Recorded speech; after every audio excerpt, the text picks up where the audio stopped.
Hello, and thank you once again for tuning into The Whole Story. I'm your host, AJ Stokes. I'm here with our guest today, Shenise Turner-Sloss. She is running for City Commission, and I hope that today's message is informative and really shapes your view. Yes, thank you. So, Shenise, could you give us a brief history of who you are and how you come to be in the Dayton area? I would love to. Thank you. Again, it's a pleasure to be here. Thank you for the opportunity.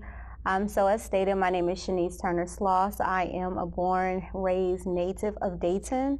I actually grew up in Residence Park and was raised rather in a single parent home. I have two younger brothers. And the neighborhood was it was family friendly. We had some great times in the neighborhood. We would run up and down the street and oftentimes visit the local Kroger's on Gettysburg, as well as Estridge on Hoover, visit the skating rink, Hoover skating rink oftentimes, and Kelly's Market used to be around the corner on Elmhurst, which is no longer there. Yeah, that corner building. Yes. So again, we had a great childhood. Didn't know, honestly, we were lacking anything. Although we knew that we couldn't afford certain things, but for the most part, we received love, care, all of the necessities, if you will. I was a student that was bused over to Fairview. Okay. I went to Fairview Elementary, then I went over to Fairview Middle School. Had some great teachers. Even back, again, Fairview Elementary, Mr. Holloway, Miss Linda Neal. Big shout out. Yes, Miss Linda Neal. And she was one of the many teachers, if you will, that introduced me to Greek life. In college and getting an understanding of all of the Divine Nine. Yes. Oh, awesome. I am a member of Delta Sigma Theta, excuse me, yes. So you pulled the AJ, I got you. Yes, right. See, that was back, right? Actually, it's just real good to hear the nostalgic memories of that particular area. I grew up over there as well with my grandmother. I spent many summer vacations with cousins and ran the Residence Park back when they actually had attendance in that park. Yes. Meals on Wheels would show up at lunchtime. Yes. I can remember those days. Yes, those good days. Good days, yes. So, being that you have had this entire livelihood here in Dayton, Ohio, I'm guessing you've seen the highs and lows of politics. And is that what actually drew you into going into a nonprofit organization, or did it make you want to do something other with your personal time? So honestly, and to be very transparent, it really started off, so when I was probably first grade, kindergarten rather, I told my mother that I wanted to be an attorney. That's early. Exactly. So I had this goal of going to law school. I attended Fisk University down in Nashville, Tennessee, under the impression that I was, again, going to law school. But then when you go in through the matriculation, you're going through the studies, right? You're just like, okay, I got to get out of school. Identity, again, when I returned from college, it was like, well, what happened? And I remember I was telling a girlfriend, like, just sharing with her my concerns about everything that took place in the city of Dayton. Right. And then I was like, something has to give, something has to change, and I want to be a part of that change. And she challenged me, and she was like, well, you should be. You should absolutely be a part of that change. Yeah. Many people complain about there was nothing to do in the early 2000s. And yes, they got discouraged and went to Atlanta and other big cities. But I don't think they found anything different from what they already had here. Right. And so from there, I applied for a position with the city of Dayton. My mentor, he encouraged me to apply for the community service advisor position with the city of Dayton. And I went out on a limb, applied for the position. At the time, I was working through a student program because I was working on my master's degree as well. So I was working on a student program for Wright-Patterson Air Force Base. Okay. And so I applied for the city of Dayton. I received the job, started the job in January 2000, and I think it was 6 or 7. I started the position as a community service advisor, and I served as there for the Northwest Priority Board. What you know about the Priority Boards, right? I know something about that organization. Yes. But I'll tell you this too. Even when I was preparing myself for that interview and for that position, overall, I had made sure that I did my due diligence in learning the history of model cities and the priority boards, and talking to a number of the chairpersons at that time, and just really getting an understanding. Mr. Heflin actually was one of the chairpersons in the area, in the Southwest Priority Board, I believe it was.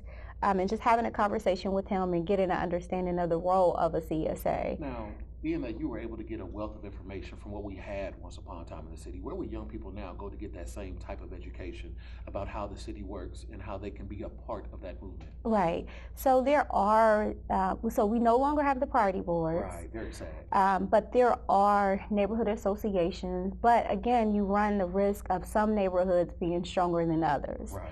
The other avenue that you have for really getting the understanding of the inner workings of government is the city. They promote and they also sponsor a program called Neighborhood Leadership Institute, NLI. So that is another avenue for people to get an understanding. And then I have to, a shameless plug, Neighborhoods Over Politics, which is an organization that myself, Joelle Thomas-Jones, Jamaica Garrison, we started the organization as a training and advocacy organization in the city of Dayton. And our focus, again, is to look at means and ways, not just coming with problems, but how do we fix those problems that we have? Exactly, real solutions, best practices that we have studied and that we have researched throughout the country, and that they are actually effective, that they're working in other areas. And so, again, we started that organization because of the frustration, and I met the ladies when I was working for the city of Dayton during the VITA program, which is a free tax preparation program for residents in Montgomery County. Okay. And so we would have these conversations about the disinvestment, the blight, and just the feelings of neglect. And so you definitely have a great group of people, great core of people to really have that conversation with, both Ms. Garrison and Ms. Joelle Jones. Yes. Yeah. They're very bright women. Yes. I think anybody who gets involved with Neighborhood Over Politics should check out those particular two ladies, as well as our candidate, yes, who may be a little busy very soon. Yes. Hopefully, yes. With your help and your support. Yes, right? Yes. But with that, understanding that Neighborhood Over Politics was a way of creating a bridge for neighborhoods to now go ahead and now have a voice as we have lost the priority boards. Right. What losses and successes have you seen in that particular organization so that everyone else can get to know about the struggle that you've been in for some time now? Yes, thank you very much. That is a heavy loaded question. I think that sometimes we were viewed, often our organization was sometimes viewed as if we were coming across as maybe trying to tell the city what to do and how to do it, but it was more so, here is an avenue for us to look at, again, best practices. Right. Because again, these are individuals who they do this 5 days a week, 8 hours a day, sometimes longer. And then you have your 5 elected officials who have been entrusted by the public, the residents in the city of Dayton, to carry out their best interests. And so it was more so an avenue or an opportunity, if you will, to say, hey, here are a group of individuals in which we've had conversations, we have open dialogue, and then invited a number of members in the community to attend our meetings so that we can have an opportunity to air out, if you will, the major concerns in our area. But again, not just to come and to gripe. It's not a gripe session. Right. It's not a means to complain. But like exactly. Thank you. And it's an avenue for us to say, we have blight in our area. We have 6,000 to 7,000 blighted structures in our area. And one of the biggest challenges is, for one, how do we get ownership? How do we go through the red tape or the bureaucracy of identifying who in fact these owners are for these properties? Because oftentimes what the city of Dayton experiences, is that we have individuals who hide behind LLCs. And so it's hard to track individuals on the ownership of these particular properties, these nuisance properties. So that within itself is a challenge. So coming up with best ways and best practices on how you go around it and how you're able to identify the owners of these properties, and then quite honestly, how are you going to pay for it? How are you going to pay for it? Exactly. How are you going to pay for the management of these properties? It takes staffing costs, and a number of challenges that goes along with those recommendations. And we were able to, again, to use your words, to create a think tank and to identify the ways and we can provide solutions. And a quick list of maybe some of the successes that Neighborhoods Over Politics. Yes. So I will be happy to say that the commission, the current commission, has adopted one of our recommendations, and that was the rental registration program. There are some things that I think need to be tweaked in that program. I will tell you this, in terms of the rental registration program, you have to make sure that it has teeth, if you will. You can't just have ordinances in place and you don't have any power behind it. Right. So how do you? I'm talking about resources. I'm talking about manpower. I'm talking about having the ability to say that if you, in fact, you want to rent to the residents in the city of Dayton, you have to make sure that your property is not only registered, but it needs to uphold to these standards and these codes. Exactly. And that takes manpower, because who is going to go out and who's going to make sure that these properties are in fact meeting the checklist or meeting the codes or the standards of this program. And it takes, again, it takes dollars, it takes resources, it takes tools to make sure that we are equipped in our city staff. And that is one of the qualms that I have with our current administration. We are not supplying, we're not making our neighborhoods, our residents, and our city staff a priority. We've gotten away from that.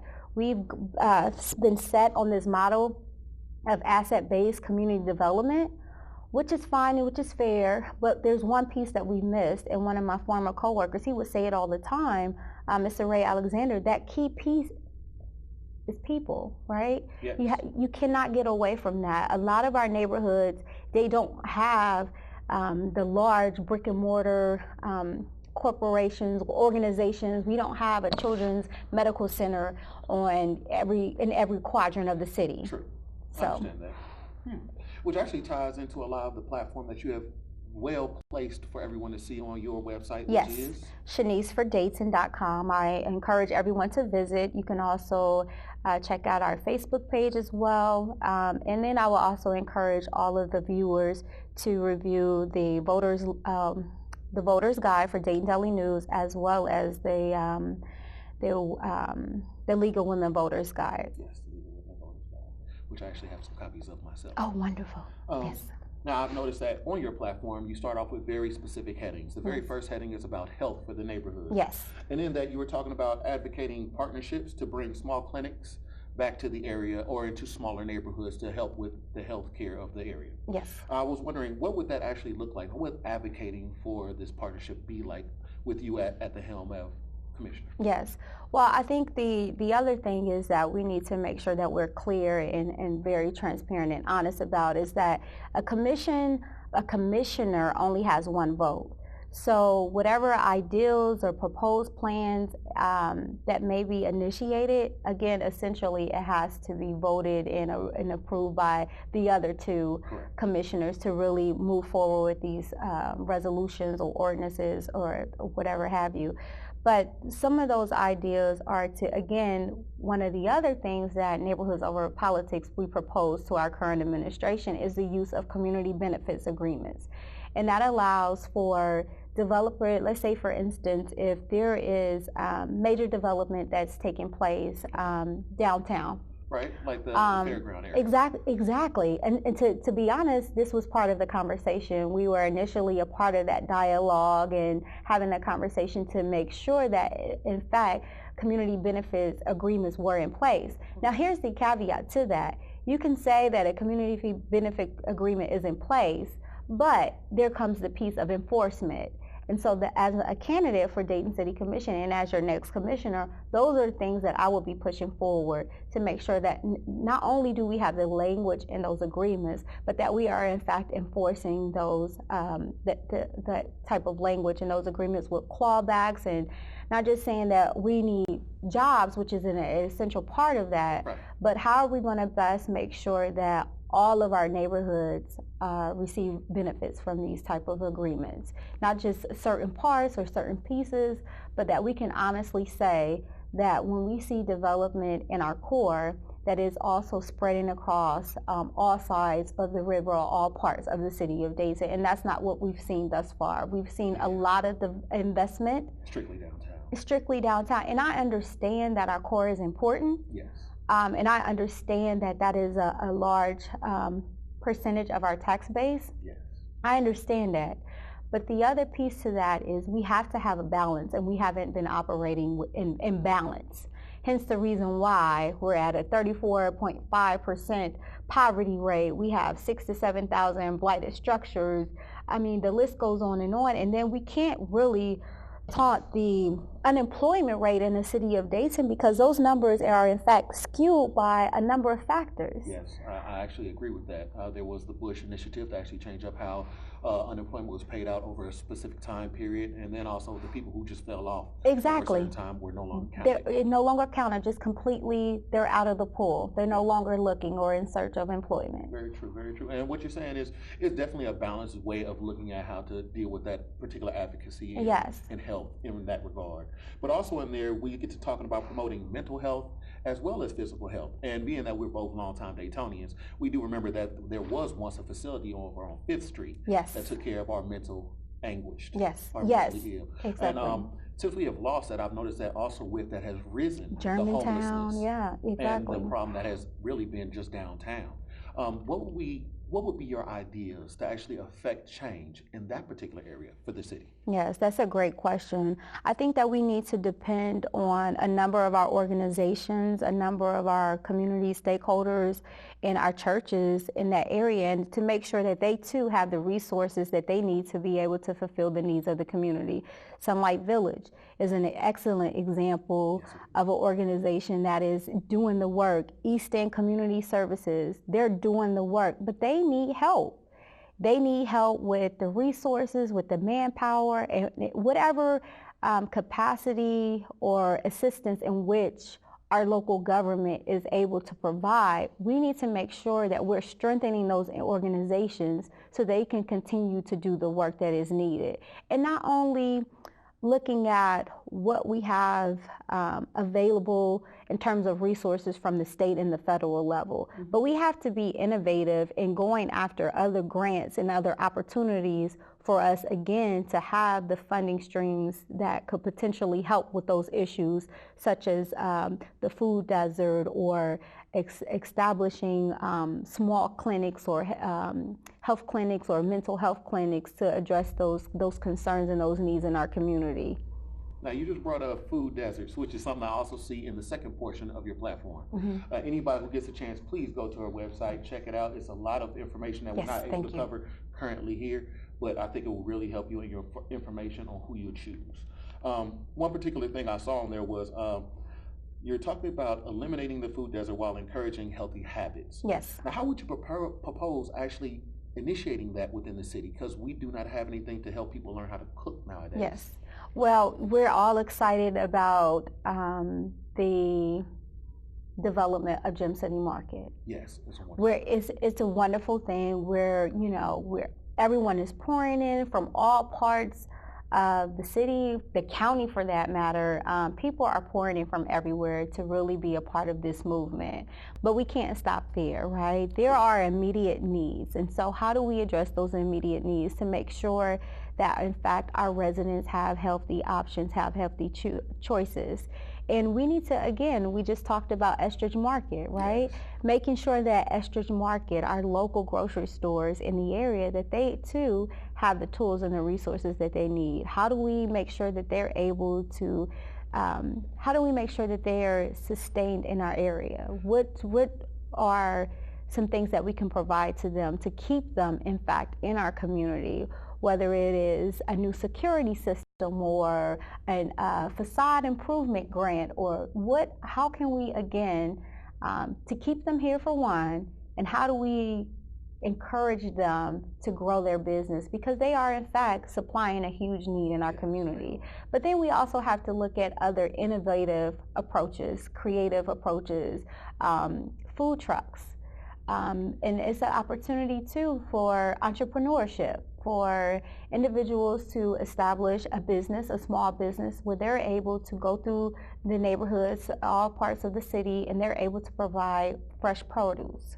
Okay. We don't So you necessarily. weren't talking about food trucks in the traditional sense where they come out preparing food for you right there at the spot, but someone who actually delivers food in a sense. Exactly. Whether it's, I don't know. So my family, they're originally from Philadelphia, Okay. and so I'm familiar with the icy man and the fruit truck man, having a truck full of fresh produce and having it accessible for residents, because the other issue is transportation barriers. Everyone doesn't have the means, and then you talk about not only having the means to transport groceries, but the cost that it may take them to get from one location to another location. They may have small children. It's a huge barrier that they're faced with. So if we're able to encourage individuals for small businesses, for entrepreneurship opportunities, for a food truck, then again, those are different things that we can do for that immediate need, as well as our urban gardening initiatives, in which we have organizations such as East End Community Services. They have a urban garden, and there are a number of organizations that do as well. Wesley Center, there are food banks, there are, so, but again, we have to make sure that we are able to address the immediate need. And although Gem City Market it's coming, and we're excited about that, but how do we make sure that we're addressing that need as well? And then to encourage just not that part of the city, but other parts of the city who are faced with the same situation. So it sounds like we're going to be using a large marketing tool to not only address the brand new stores that are coming in, but to always promote those like People's Market or the local. Yes, exactly. The independent grocers, the IGAs Right, that are exactly. on Germantown and Gettysburg, and the H&Ms and Exactly. the many other small businesses that have been servicing our communities. I think that's a wonderful way of looking at it. I've also wondered in the midst of that, because of this particular aspect, when we talk about encouraging healthy habits, a lot of the candidates on the platform are saying, not your platform, but Okay. out I'll now follow are you. saying Yes. that they're going to work towards a lot of job growth. And I do believe that job growth will help with people encouraging healthy habits because it gives you the finances to do that. Yes. Is there any plans that you have within your particular platform to help in that particular aspect? In terms of job growth, I think that what we need to do is we need to make sure that we are providing opportunity for all skill levels, for not just those who are college bound, but those who have the skill sets, the skill trades that we need for HVAC, electricians, all of those different, those trade jobs that we need in the community. Yeah, they're essential. They are essential. They are part of our daily lives, right? They keep us moving, they keep things going, they keep us, in our homes, whatever it is that we to continue to live, to have a decent quality of life. Correct. But I think that we need to show and have an emphasis in that regard to encourage job growth in our area that is not necessarily on the track of a 4-year degree or someone who may be college bound, but having, again, an avenue for those who are in the trade field. And we have to have the ability, and again, that's part of those community benefits agreements, to say that with the resources that we have, the fact that we are on an aquifer, yes. Our water is a huge resource that we have, but how do we make sure that our residents are prepared for those type of positions, or how do we encourage that field to continue to grow, considering where we are, considering that is a huge resource that we have in the city of Dayton. Okay. So again, in looking at just all of the different, this region is rich. Yes, it is. And as one of the things I've also noticed in your platform is you address that very much so. And you also talk about how these particular talents that are here, homegrown, don't really stay around. So being able to provide job training or even getting people the initiative to start a business in those places that they are talented is a very balanced, well thought out way of doing that. And it also takes me to the last portion of your platform where you actually address the root causes of crime. Yes. Now, I realize that we're a little short on time at Yes. this very moment, but Okay. what we're going to try to do is take these last few minutes to really hit up exactly how you want to address these root causes, how you plan on searching them out, what kind of tax dollars will be used in that kind of research, and then what can we as residents actually expect out of it. Exactly. It goes back to the broken window theory. I believe that when you look at the crime in our area, you have to also look at the poverty rate. You have to look at the disinvestment. We've seen our community has been suffering from disinvestment for decades. Yes, it has, unfortunately. And it doesn't necessarily, to me, it really doesn't add up. The numbers, they do not add up. Even though we have had some challenging times, we have had some major cuts from the state level. Yes. And we've lost some major employers in the area. But even with all that being said, the fact that, let's give or take, that we receive $5 to $6 million from the Department of Housing and Urban Development, but yet and still, we're still forced, and we're still faced with the challenge of having 6,000 to 7,000 blighted structures, in which, if you just go over the last 10 years, if we just say that we rounded about that number, that we've received just only $5 million the last 10 years, that's what? $50 million. Yeah, it's sad to say, yes. Yes, that's $50 million. And so there's quite a bit of it missing, if I recall right. Exactly. And even if you was to say, well, no, we've taken a portion, half of that out, well, then we should still even be in a better position than where we are in terms of our housing stock. When I first started working for the city of Dayton some time ago, it was hard for me to find a decent apartment that was affordable in the city of Dayton, because again, this was back when the residency rule was in effect. Okay. So I couldn't find anywhere that was decent and affordable. Yeah, that I wanted to, yes, in the city of Dayton, because you think about it, a lot of the areas in which the apartment buildings they're located, they're actually Harrison Township. They're out of our jurisdiction. Right.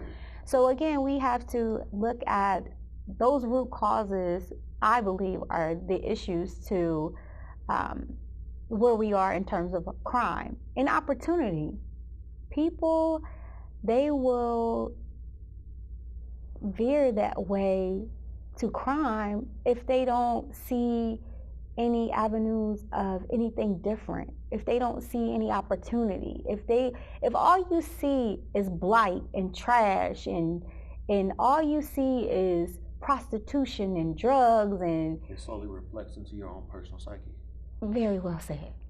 Exactly. And so we have to bring back the pride in our community. We have to bring back investment in our community, and we have to, to me, it is up to our government to show, again, I'm not saying by no means that is all of City Hall's fault and their responsibility, but as the leaders, you have been charged and you have been entrusted by the public to serve in their best interests. And so I need that to be reflective of to where I live and to the services that I receive, the quality services that I receive.